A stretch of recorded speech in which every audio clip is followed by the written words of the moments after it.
वसुदेवसुतं देवं कंसचाणूरमर्दनं देवकी परमानन्दं कृष्णं वन्दे जगद्गुरुम्। ॐ श्रीपरमात्मने नमः। अथ षष्ठोऽध्यायः। श्रीभगवानुवाच अनाश्रितः कर्मफलं कार्यं कर्म करोति यः स सन्न्यासी च योगी च न निरग्निर्न चाक्रियः। यं सन्न्यासमिति प्राहुर्योगं तं विद्धि पाण्डव। नह्यसन्न्यस्तसङ्कल्पो योगी भवति कश्चन। आरुरुक्षोर्मनेर्योगं कर्मं कारणमुच्यते। योगारूढस्य तस्यैव शमः कारणमुच्यते। यदा हीनेन्द्रियार्थेषु न कर्मस्वनुषज्यते सर्वसङ्कल्पसन्न्यासी योगारूढस्तदोच्यते। उद्धरेदात्मनात्मानं नात्मानमवसादयेत्। आत्मैव ह्यात्मनो बन्धुर् आत्मैव रिपुरात्मनः। बन्धुरात्मात्मनस्तस्य येनात्मैवात्मना जितः। अनात्मनस्तु शत्रुत्वे वर्तेतात्मैव शत्रुवत्। जितात्मनः प्रशान्तस्य परमात्मा समाहितः। शीतोष्णसुखदुःखेषु तथा मानापमानयोः। ज्ञानविज्ञानतृप्तात्मा कूटस्थो विजितेन्द्रियः। युक्त इत्युच्यते योगी समलोष्टाश्मकाञ्चनः। सुहृन्मित्रार्युदासीनं मध्यस्तद्वेष्य बन्धुषु। साधुष्वपि च पापेषु समबुद्धिर्विशिष्यते। योगी युञ्जीत सततम् आत्मानं रहसि स्थितः। एकाकीयत चित्तात्मा निराशीरपरिग्रहः। शुचौ देशे प्रतिष्ठाप्य स्थिरमासनमात्मनः। नात्युच्छ्रितन्नातिनीचं चैलाञ्जिनकुशोत्तरं। तत्रैकाग्रं मनः कृत्वा यतचित्तेन्द्रियक्रियः। उपविश्यासने युञ्जात् योगमात्मविशुद्धये। समङ्काय शिरोग्रीवं धारयन्नचलं स्थिरः। सम्प्रेक्ष्य नासिकाग्रं स्वं दिशश्चानवलोकयन्। प्रशान्तात्मा विगतभिर्ब्रह्मचारिव्रते स्थितः। मनः संयम्य मच्चित्तो युक्त आसीत मत्परः। युञ्जन्नेवं सदात्मानं योगी नियतमानसः। शान्तिर्निर्वाणपरमां मत्संस्थामधिगच्छति। नात्यश्नतस्तु योगोऽस्ति न चैकान्तमनश्नतः। न चातिस्वप्नशीलस्य जाग्रतो नैव चार्जुन। युक्ताहारविहारस्य युक्तचेष्टस्य कर्मसु। युक्तस्वप्नावबोधस्य योगो भवति दुःखः। यदा विनीतं चित्तम् आत्मन्येवावतिष्ठते। निःस्पृहः सर्वकामेभ्यो युक्त इत्युच्यते तदा। यथा दीपो निवान्तस्थो नेङ्गते सोपमा स्मृता। योगिनो यतचित्तस्य युञ्जतो योगमात्मनः। यत्रोपरमते चित्तं निरुद्धं योगसेवया। यत्र चैवात्मनात्मानं पश्यन्नात्मनि तुष्यति। सुखमात्यन्तिकं यत्तत् बुद्धिग्राह्यमतीन्द्रियं। वेत्ति यत्र न चैवायं स्थितश्चलति तत्त्वतः।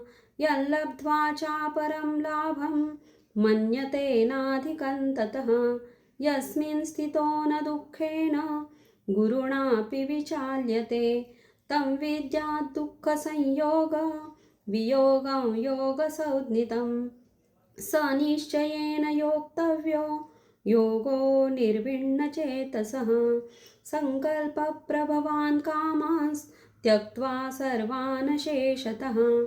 मनस्सैवेन्द्रियग्रामं विनियम्य समन्ततः शनैः शनैरुपरमेत् बुद्ध्या धृतिगृहीतया आत्मसंस्थं मनः कृत्वा न किञ्चिदपि चिन्तयेत् यतो यतो निश्चरति मनश्चञ्चलमस्थिरं ततस्ततो नियम्येतत् आत्मन्येव वशन्नयेत् प्रशान्तमनसं येन योगिनं सुखमुत्तमम् उपैति शान्तरजसं ब्रह्मभूतमकल्मषं युञ्जन्नेवं सदात्मानं योगी विगतकल्मषः सुखेन ब्रह्मसंस्पर्शम् अत्यन्तं सुखमश्नुते सर्वभूतस्थमात्मानं सर्वभूतानि चात्मनि ईक्षते योगयुक्तात्मा सर्वत्र समदर्शनः यो मां पश्यति सर्वत्र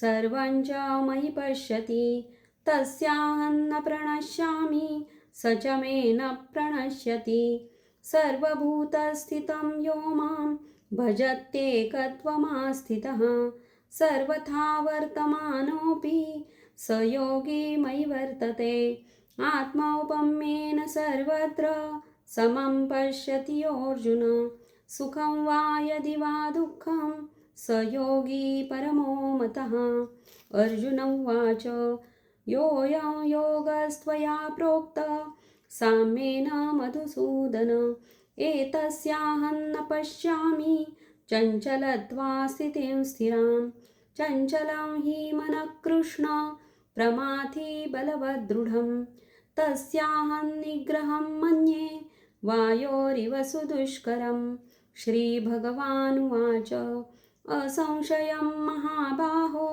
मनो दुर्निग्रहं चलम् अभ्यासेन तु कौन्तेय वैराग्येण च गृह्यते असंयतात्मना योगो दुष्प्राप इति मे मतिः वशात्मना तु यतता शक्यो वाप्तुमुपायतः अर्जुन उवाच अयति श्रद्धयोपेतो योगाच्चलितमानसः अप्राप्य योगसंसिद्धिं कां गतिं कृष्ण गच्छति कच्चिन्नो भयविभ्रष्ट छिन्नाभ्रमिव नश्यति अप्रतिष्ठो महाबाहो विमूढो ब्रह्मणः पथि एतन्मे संशयं कृष्ण छेत्तुमर्हस्य शेषतः त्वदन्यः संशयस्यास्य छेत्ता नैयुपपद्यते श्रीभगवानुवाच पार्थ नैवेह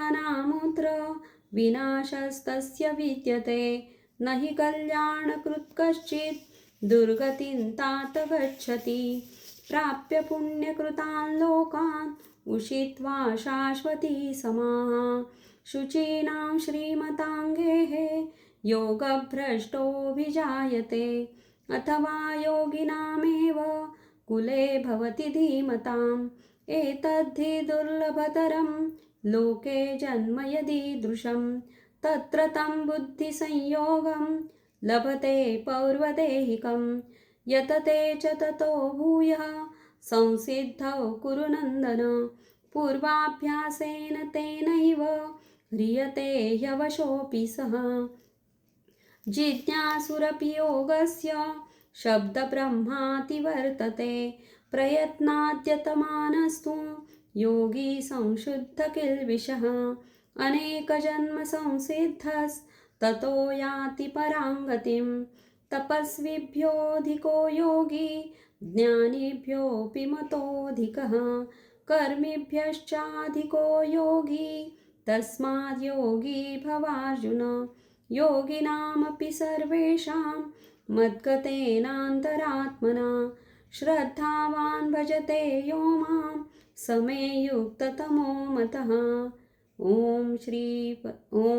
तत्सदिति श्रीमद्भगवद्गीतासु उपनिषत्सु ब्रह्मविद्यायां योगशास्त्रे श्रीकृष्णार्जुनसंवादे आत्मसंयमयोगो नाम षष्ठोऽध्यायः।